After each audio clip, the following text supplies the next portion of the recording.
देश में किसान पारंपरिक खेती से हटकर व्यावसायिक कृषि की तरफ बढ़ रहे हैं और इसी कड़ी में भरतपुर की कहानी भी जुड़ गई। भरतपुर में किसान कुछ ऐसी फसलें उगा रहे हैं जो वहां की जलवायु के हिसाब से उगाना संभव नहीं। नई तकनीक की मदद से किसान बटन मशरूम की खेती कर रहे हैं।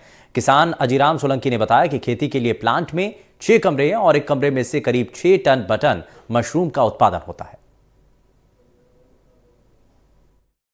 देश का किसान अब पारंपरिक खेती को छोड़कर के व्यापारी और नकदी फसलों पर विशेष ध्यान दे रहा है।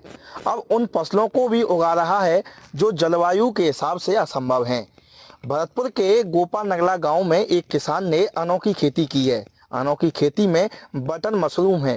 भरतपुर की ऐसी जलवायु है कि यहाँ बटन मशरूम उगाया नहीं जा सकता, लेकिन किसान ने वह कारनामा कर दिखाया है। यहाँ बड़ी तादाद में मशरूम की खेती की जा रही है और यहाँ इस मशरूम की खेती को देखने के लिए प्रतिदिन बड़ी तादाद में लोग यहाँ आते हैं। मेरे साथ मौजूद हैं वही किसान, उनसे बात कर लेते हैं। सर, पहले तो अपना नाम बताइए। मेरा नाम सर शिवाजी सिंह सोलंकी है। मैं नगला गोपाल से हूँ, भरतपुर का रहने वाला हूँ। सर, ये प्रेरणा कहाँ से मिली और आपके साथ पिताजी भी आपका हाथ बटाते हैं? क्या नाम है आपके पिताजी? मेरे पिताजी का नाम अजीराम सिंह है जी। और सर पिताजी ने हमको बोला था, भाई इस खेती से तो नहीं काम चलेगा और कुछ देखो। तो मेरे बड़े भाई हैं अभयवीर सोलंकी जी, उनके दोस्त थे अंकित अरोड़ा जी। उन्होंने भाई को बोला था कि साहब आप मशरूम की खेती करिए। फिर हमने साहब भाई से बात करके उनसे भी बात करी थी। वो प्लांट लगाते हैं अंकित अरोड़ा जी। उन्होंने फिर हमको दिया था कि साहब हमारे कहने से आप एक बार प्लांट लगाई। फिर हमने यूट्यूब पे भी देखे थे बहुत सारे किसानों की चीज़ें, तो उन्होंने बोला ठीक है। हमने फिर उसमें भाग लेना चालू कर दिया था। फिर उसके बाद क्या हुआ, हमने प्रोडक्ट के लिए हाँ कर दिया। फिर उन्होंने हमको प्रोडक्ट के लिए नई फाइल जमा हुई थी। एग्रीकल्चर लैंड से है ये जी। इसमें एग्रीकल्चर से इसको सब्सिडी भी मिलती है। फिर हमने सर उसको प्लांट को लगवाया। यहाँ पे 1 साल में हमारा प्लांट चालू हुआ था।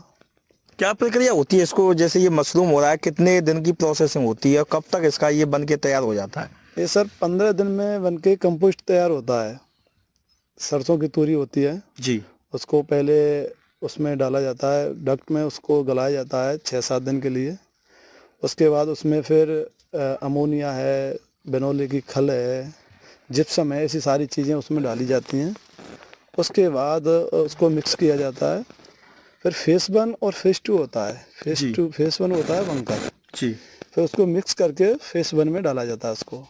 अच्छा, ये जैसे ये मांग कहाँ रहती है? जैसे भरतपुर में तो शायद इसको नहीं लेते होंगे लोग, लेकिन कहाँ जाता है? पहले तो कम थी, अब तो बहुत ज़्यादा हो गई है। 2 साल से भरतपुर में बहुत अच्छी मांग हो गई है। ये ज़्यादातर लखनऊ जाता है, तुम्हारा गोरखपुर जाता है, दिल्ली जाता है, जयपुर जाता है, अहमदाबाद, सब जगह जाता है। व्यापारी वहीं से आते हैं और अच्छा। अपने लोकल भी व्यापारी हैं, कुछ यहीं से ले जाते हैं। अच्छा, ये कोई रूम वगैरह का सिस्टम रहता है इनका? पार्ट कितने रूम है अपने पास प्लांट में? अपने पास अब 6 रूम है। 4 रूम और बढ़ाने की सोच रहे हैं हम। और ये झोंपड़ियाँ लगाई है अब हमने 10-12 ये झोंपड़ी लगाई थी हमने। इनमें भी हमारा ये क्या सीजनेबल होता है सर्दियों के लिए जी। इसमें क्या है कि इसमें कोई बिजली का खर्चा कुछ नहीं होता, इसमें ये नॉर्मली होता है। तो बोलते हैं ना, एक तुम्हारा ऑर्गेनिक खेती होती है जो जी, सर्दियों की, कोई खर्चा नहीं। इस तरीके से हमने भी इसको पहली बार प्रैक्टिकल किया है, तो अच्छा सक्सेस हुआ है हमारा इसमें। अच्छा, तो ये कितना निकल जाता है अपना, जैसे एक कमरे में से बात करें तो? हमारे एक कमरे में से साहब 6 टन के समथिंग निकलता है। अच्छा, इससे जैसे हमारे देखा जाता है भरतपुर में सरसों होती है, गेहूं, आलू, तो उनसे तो कहीं ना कहीं फायदा होगा, कुछ मुनाफा भी होता होगा। उस फसल से तो ये 100% अच्छा है। मतलब क्या बोले, मतलब वो तो खेती है, उसमें लगाते रहे, कभी कुछ ओले कभी कुछ ना कुछ। ये खेती है, ये प्राकृतिक खेती है और मतलब इसमें कमाई भी अच्छी है। और क्या कहना चाहेंगे आप भरतपुर के किसानों से, क्या अपील करना चाहेंगे? मैं तो यही कहना चाहूँगा, सब हमने ये प्लांट लगाया है तो हमने भी मेहनत की है। हमारे पास लोग भी आते हैं पूछने के लिए, हम उनको बताते भी हैं।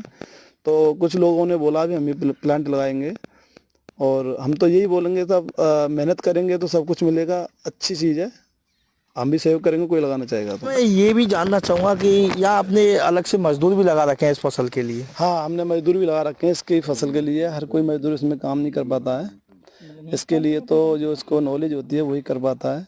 अगर जैसे सर कोई भरतपुर का किसान अगर जानना चाहे, इस तरह की खेती करना चाहे, तो वो यहाँ आकर के आपसे बात भी कर सकता है क्या? हाँ, प्रॉपर बातें कर सकता है, क्योंकि हमारे पास आते भी हैं किसान जी। आते हैं, वो भी बातें करते हैं हमसे, हम उनको समझाते हैं। कुछ लोगों ने तो बोला था हम कुछ काम खोलेंगे, कुछ यहाँ ऊंची नगला की तरफ के कुछ लोग आए थे किसान, वो कह रहे थे सर हमको खुलवा दो, ये हमको बता दो, पर हमने उनको लिए बताया भी था। कुल मिला के ये कि किसान अगर इस चीज को करना चाहे तो फायदेमंद साबित होगी। हाँ, फायदेमंद साबित रहेगी सर। शर्मा जी, आप तो विशेषज्ञ हैं, अगर कोई किसान करना चाहे तो क्या लाभदायक रहेगी ये? बहुत फायदेमंद रहेगी, 100% बन रहेगी। अच्छा, ये इसमें ये है, मेहनत जितना मेहनत करोगे उतना फल मिलता है। लापरवाही के मामले में बहुत कच्चा काम है ये। अच्छा, ये बताइए, आप तो एक्सपर्ट आदमी हैं, क्या ये लाभ भी है कई बीमारियों में, इसके फायदे भी हैं मशरूम के? पूरे फायदे हैं इसमें, सारी विटामिन है, प्रोटीन है, आयरन है, फाइबर है और तुम्हारे कैल्शियम। अच्छा, सबसे ज्यादा सर्दी में मांग रहती है या गर्मी में? सबसे ज़्यादा मांग रहती है सर्दियों में इसकी? क्योंकि सर्दी में क्या होता है, रेट डाउन मिलती हैं, जो आम आदमी होता है, जो गरीब वो होते हैं वो खा लेते हैं। ठीक है, ये किसान थे और ये बता रहे हैं कि ये जो मशरूम की खेती है विगत 2 से 3 साल हो गए इनको करते करते, और ये बड़ी लाभदायक खेती है, क्योंकि भरतपुर में देखा जाता है कि सरसों की खेती बड़ी तादाद में होती है, लेकिन यहाँ भरतपुर की ऐसी जलवायु नहीं है कि मशरूम की खेती उत्पादन किया जा सके या पैदा की जा सके, लेकिन भरतपुर में गोपाल नगरा के किसान ने ये कारनामा कर दिखाया है।